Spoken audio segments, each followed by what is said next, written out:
सो hi everyone, हम पहले ही physics, chemistry और मैथ्स को लेके स्ट्रेटेजी वीडियो बना चुके हैं।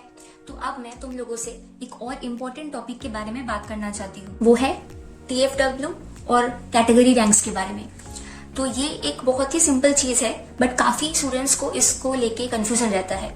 तो जब तुम्हारा रैंक कार्ड आएगा एग्जाम के बाद, तब तुम देखोगे कि तुम्हारा एक जनरल मेरिट रैंक रहता है GMR और एक कैटेगरी रैंक। तो अगर तुम SC, ST, OBC या TFW हो तो तुम्हारा सेपरेट कैटेगरी रैंक रहेगा। तो आप काफी स्टूडेंट्स को ये डाउट रहता है कि अगर उनका TFW रैंक दिया है तो क्या वो रैंक कंसिडर होगा या जनरल मेरिट रैंक। ये डाउट मुझे भी था और तब मुझे सही से समझाने वाला कोई नहीं था, क्योंकि मेरी पहचान में तो कोई TFW स्टूडेंट था नहीं। तो इसलिए जब मैं चॉइस फिलिंग की थी तब बहुत मिस्टेक हो चुका था। वो मुझे बाद में रियलाइज हुआ कॉलेज मिलने के बाद, और तब मेरे पास चेंज करने का कोई ऑप्शन नहीं था ऑर्डर। तो इसलिए मैं नहीं चाहती कि तुम लोग भी सेम मिस्टेक करो। ये बात अच्छे से समझ लो कि सिर्फ और सिर्फ जनरल मेरिट रैंक ही कंसिडर होगा तुम्हारे सीट अलॉटमेंट के लिए। अब TFW रैंक या कोई भी कैटेगरी रैंक क्यों देते हैं वो लोग? क्योंकि वो चाहते हैं कि तुम समझ पाओ कि तुम्हारे कैटेगरी में जो लोग हैं उनमें से तुम्हारा रैंक क्या है।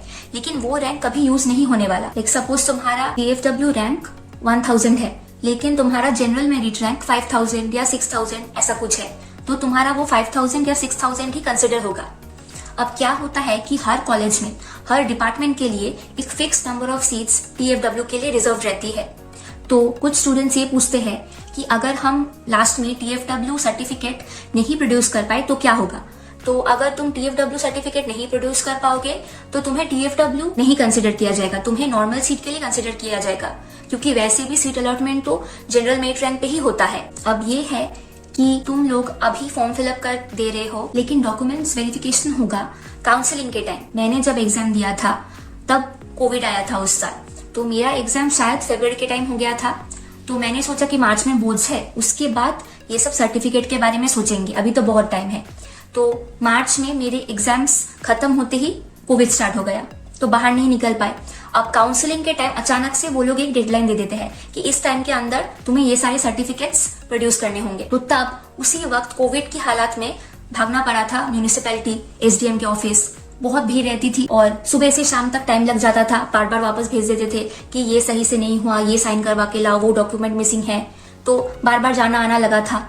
तो मैं यही कहूंगी कि लास्ट टाइम के लिए कुछ लोग तो रख ही देंगे, तो लास्ट टाइम में वो रश तो रहेगा। तो बेटर होगा कि उससे पहले किसी टाइम अगर जाके ये सर्टिफिकेट्स बनवा लो तो बाद में तुम्हें आसानी होगी। अब इन सर्टिफिकेट्स को बनवाने के लिए क्या क्या करना पड़ता है, क्या क्या डॉक्यूमेंट जरूरत है, उसके बारे में हम बाद में वीडियोस बनाएंगे जैसे जैसे काउंसलिंग करीब आएगा। अभी फिलहाल तुम लोगों के कुछ कॉमन डाउट्स मैंने क्लियर कर दिए। तो अगर तुम लोग किसी और टॉपिक पे डिटेल्ड वीडियो चाहते हो तो कमेंट सेक्शन में बताना। कोई डाउट्स हो तब भी बताना। अगर तुम्हारे डाउट्स क्लियर नहीं हो रहे हैं तो तुम लोग हमारे साथ इंस्टाग्राम पे जुड़ सकते हो। डिस्क्रिप्शन में WBG प्लेलिस्ट की लिंक दी हुई है, तुम लोग वो देख सकते हो। वहाँ पे तुम्हें काफी सारी वीडियोस मिल जाएंगे। और साथ ही डिस्क्रिप्शन में पर्सनल काउंसलिंग फॉर्म दिया हुआ है। तो अगर तुम लोग चाहते हो कि काउंसलिंग से लेकर एडमिशन तक पूरे प्रोसेस में हमारी टीम तुम्हें 1-to-1 गाइडेंस दे, तो तुम उस फॉर्म को जरूर फिल करना। बहुत ही नॉमिनल कॉस्ट में तुम्हें अच्छा गाइडेंस और मटेरियल्स मिल जाएगा। अगर तुम्हें ये वीडियो पसंद आया तो जरूर लाइक करना, शेयर करना, चैनल को सब्सक्राइब करना and work hard for your exams. Thank you.